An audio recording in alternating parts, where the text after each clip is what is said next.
Eureka by John Thomas, Volume 1. Chapter 2, Section 3, Part 2. The Place the Satan Inhabits.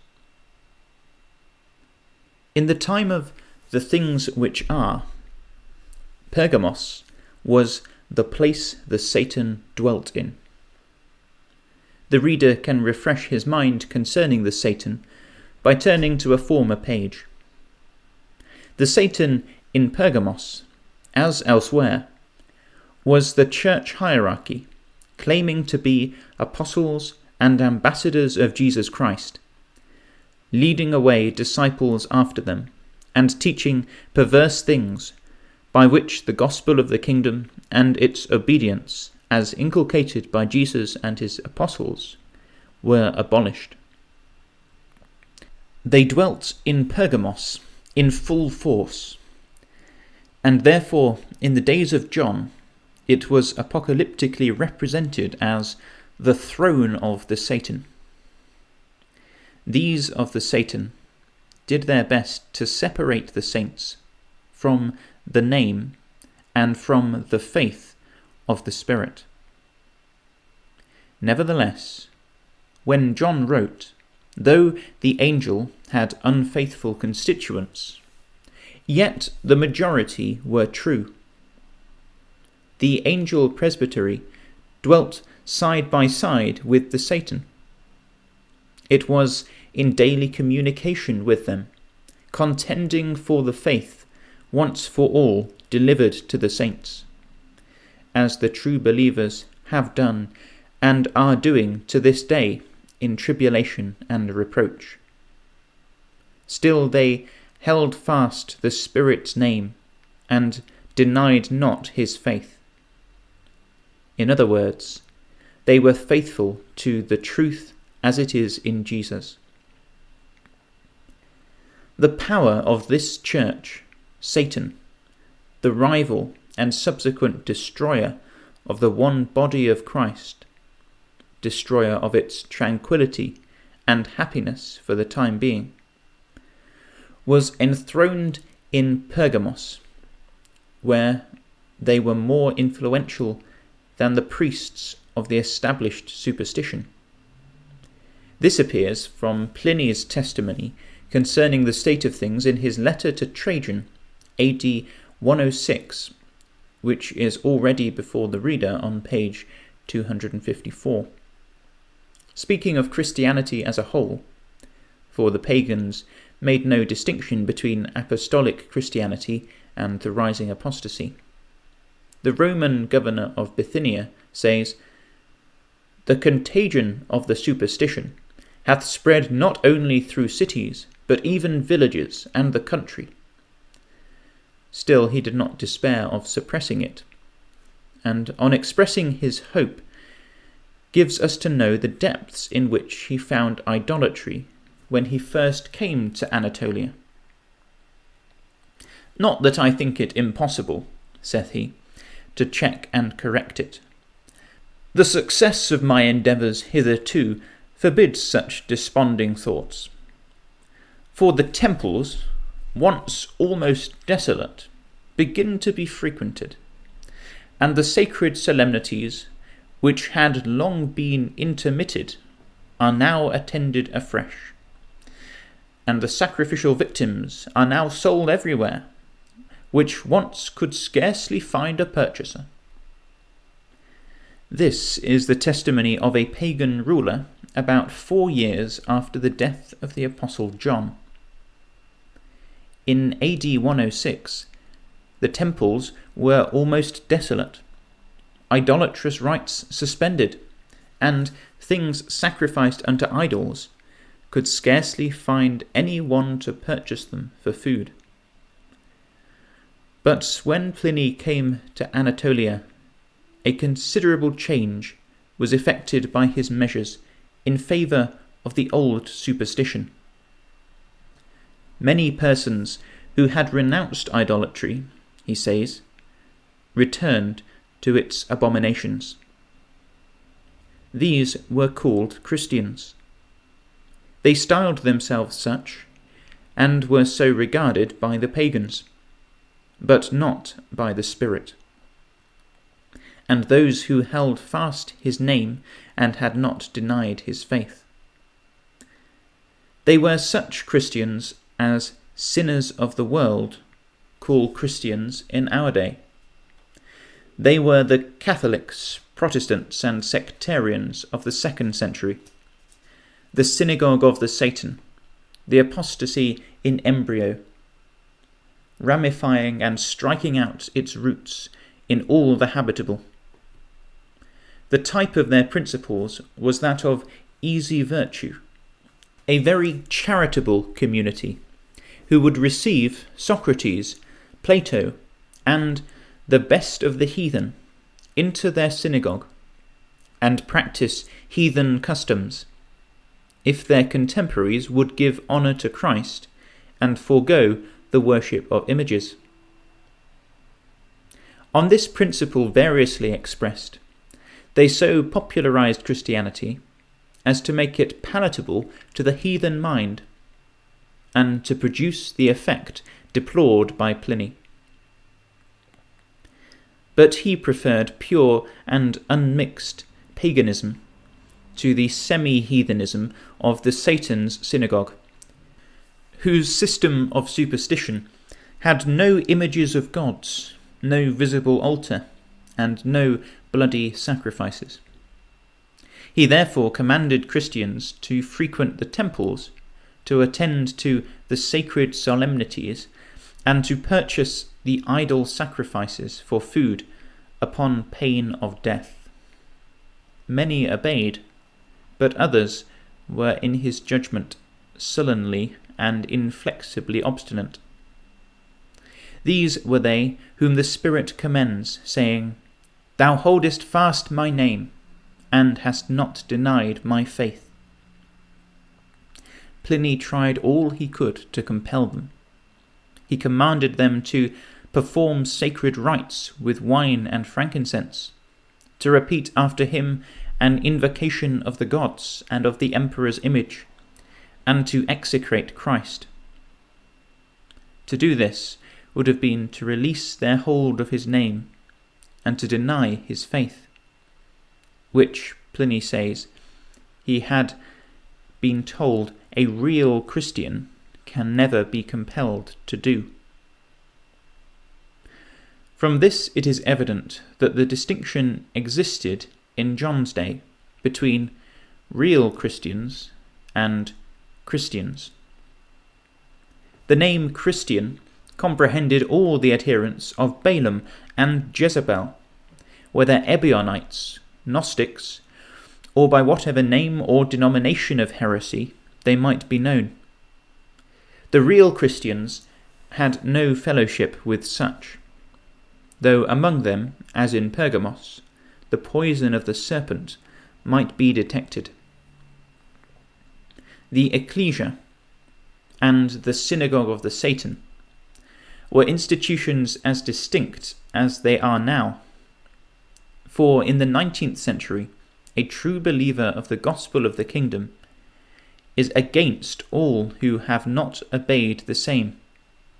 Yet a congregation of real Christians may have in it some who are not true, as at Pergamos. These will sooner or later show themselves, for their sympathies are fleshly, and they become impatient of principles which they regard as harsh, uncharitable, and severe.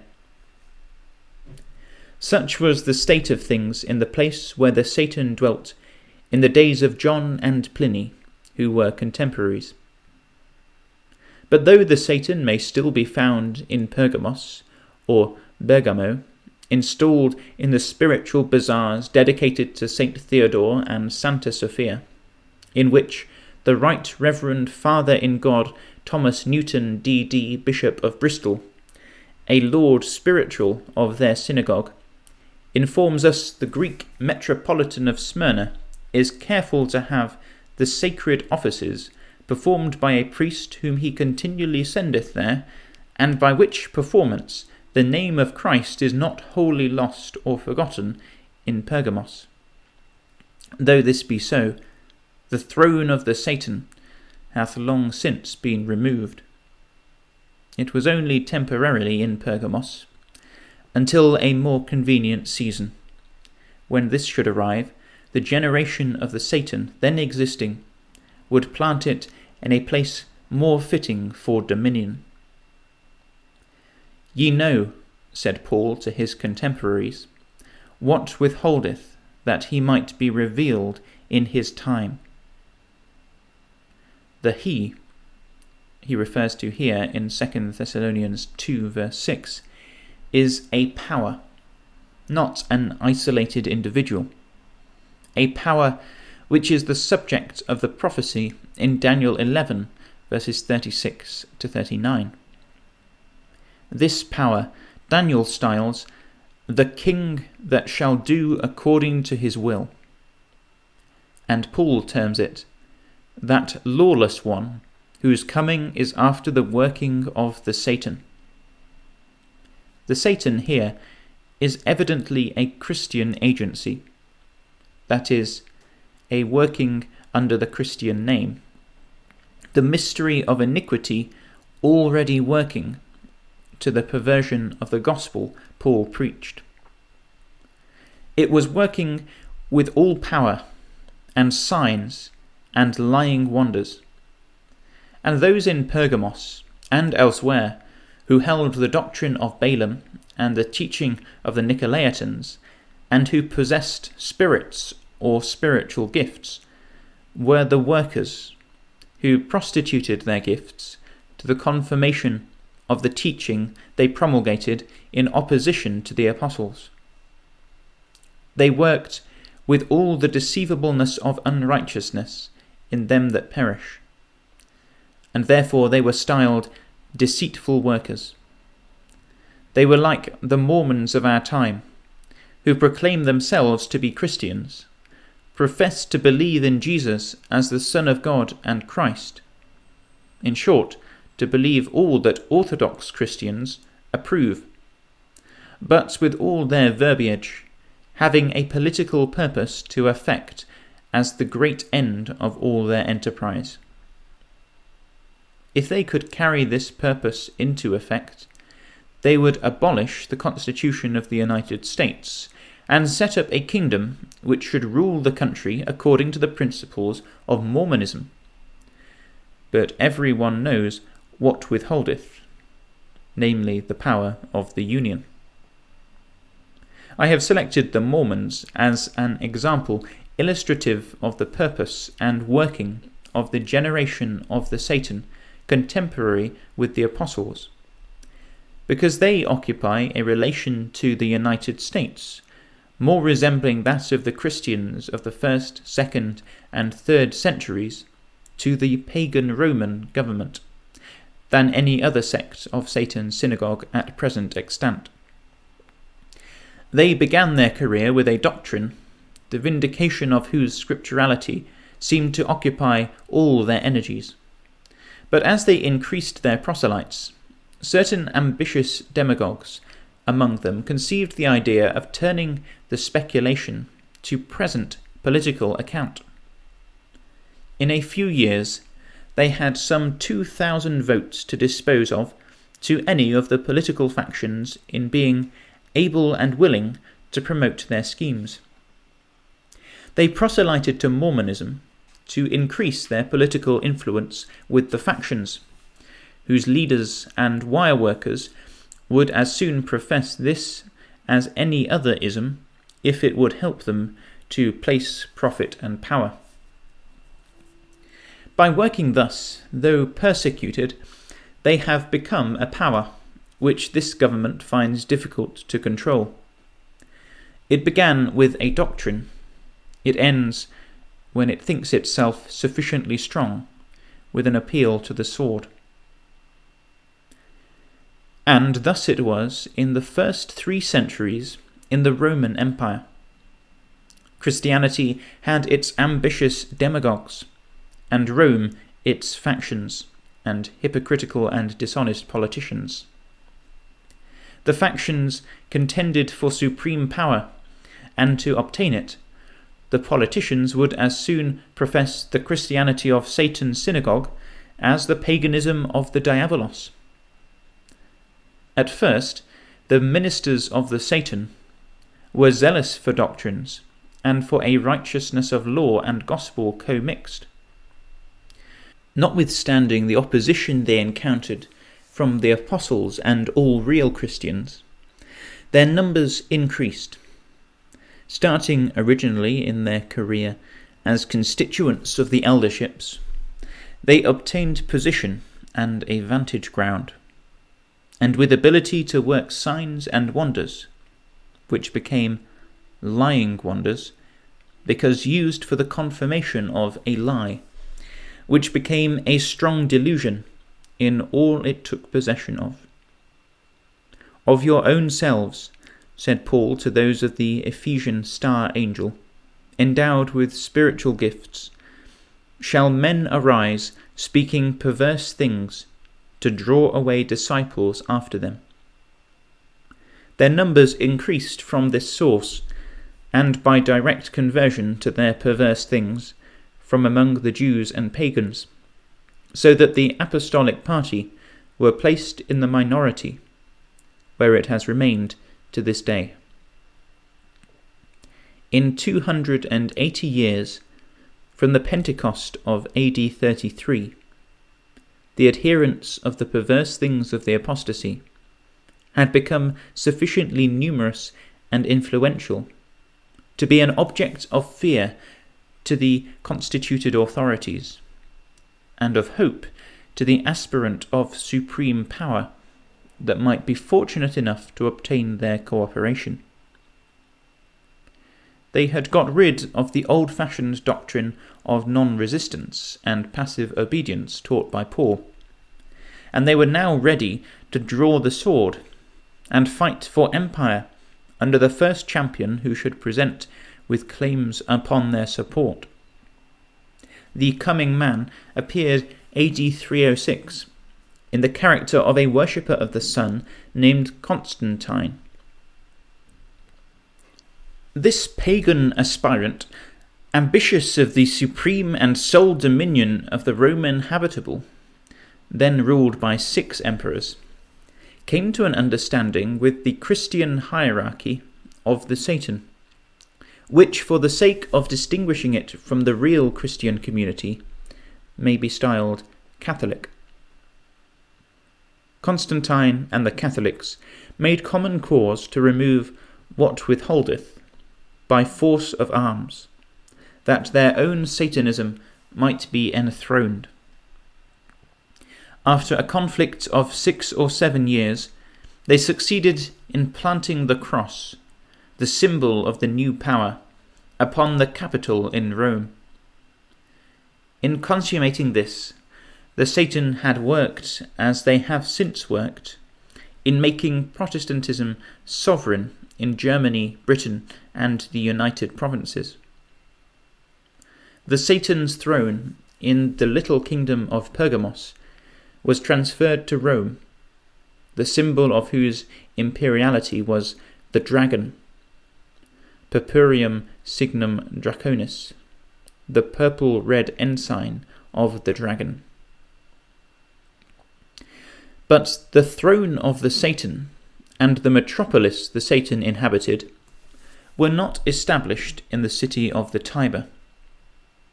The Roman dominion had become the Satan's. But at the time of this great revolution, the city of Rome had become confounded with the dependent kingdoms which had once acknowledged her supremacy. In reference to this, Gibbon remarks that after the defeat and abdication of Licinius, his victorious rival Constantine proceeded to lay the foundations of a city destined to reign in future times, the mistress of the East. The motives, whether of pride or of policy, which first induced Diocletian to withdraw himself from the ancient seat of government on the Tiber, had acquired additional weight by the example of his successors and the habits of 40 years. Rome was insensibly confounded with the dependent kingdoms which had once acknowledged her supremacy, and the country of the Caesars was viewed with cold indifference by a martial prince like Constantine, born in the neighbourhood of the Danube, educated in the courts and armies of Asia, and invested with the purple by the legions of Britain. The Italians, who had received him as their deliverer, submissively obeyed the edicts which he sometimes condescended to address to the Senate and people of Rome, but they were seldom honoured with the presence of their new sovereign. During the vigour of his age, Constantine, according to the various exigencies of peace or war, moved with slow dignity or active diligence along the frontiers of his extensive dominions, and was always prepared to take the field either against a foreign or a domestic enemy. But as he gradually reached the summit of prosperity and the decline of life, he began to meditate the design of fixing, in a more permanent station, the strength as well as the majesty of the throne. In the choice of an advantageous situation, he preferred the confines of Europe and Asia. Diocletian had selected and embellished the residence of Nicomedia, about 65 miles east of Constantinople and 150 north of Pergamos. But the memory of Diocletian was justly abhorred by the protector of the church, and Constantine was not insensible to the ambition of founding a city which might perpetuate the glory of his own name. During the late operations of the war against Licinius, he had sufficient opportunity to contemplate, both as a soldier and as a statesman, the incomparable position of Byzantium, and to observe how strongly it was guarded by nature against a hostile attack, while it was accessible on every side to the benefits of commercial intercourse. He determined, therefore, to make the site occupied by Byzantium the locality of the capital, the policy, and the religion of the Satan, who had helped him in his wars. In speaking of the foundation of the city, which was henceforth to be called Constantinople, Gibbon further remarks that the prospect of beauty, of safety, and of wealth, united in a single spot, was sufficient to justify the choice of Constantine. But as some decent mixture of prodigy and fable has in every age been supposed to reflect a becoming majesty on the origin of great cities, the emperor was desirous of ascribing his resolution not so much to the uncertain counsels of human policy as to the infallible and eternal decrees of divine wisdom. In one of his laws, he has been careful to instruct posterity that, in obedience to the commands of God, he laid the everlasting foundations of Constantinople. And though he has not condescended to relate in what manner the celestial inspiration was communicated to his mind, the defect of his modest silence has been liberally supplied by the ingenuity of succeeding writers, who describe the nocturnal vision which appeared to the fancy of Constantine as he slept within the walls of Byzantium. The tutelar genius of the city, a venerable matron sinking under the weight of years and infirmities, was suddenly transformed into a blooming maid, whom his own hands adorned with all the symbols of imperial greatness. The monarch awoke, interpreted the auspicious omen, and obeyed without hesitation the will of heaven. The day which gave birth to a city or colony was celebrated by the Romans with such ceremonies as had been ordained by a generous superstition. And though Constantine might omit some rites which savoured too strongly of their pagan origin, yet he was anxious to leave a deep impression of hope and respect on the minds of the spectators. On foot, with a lance in his hand, the emperor himself led the solemn procession and directed the line, which was traced as the boundary of the destined capital, till the growing circumference was observed with astonishment by the assistants, who at length ventured to observe that he had already exceeded the most ample measure of a great city. "I shall still advance," replied Constantine, "till he, the invisible guide who marches before me, thinks proper to stop." Constantinople was dedicated AD 330 or thereabout. Its foundation commemorates the union of the Greek Catholic Satan with the Roman Diabolos, whose ensign we have remarked on the authority of Ammianus Marcellinus, a pagan writer, was the purple-red dragon.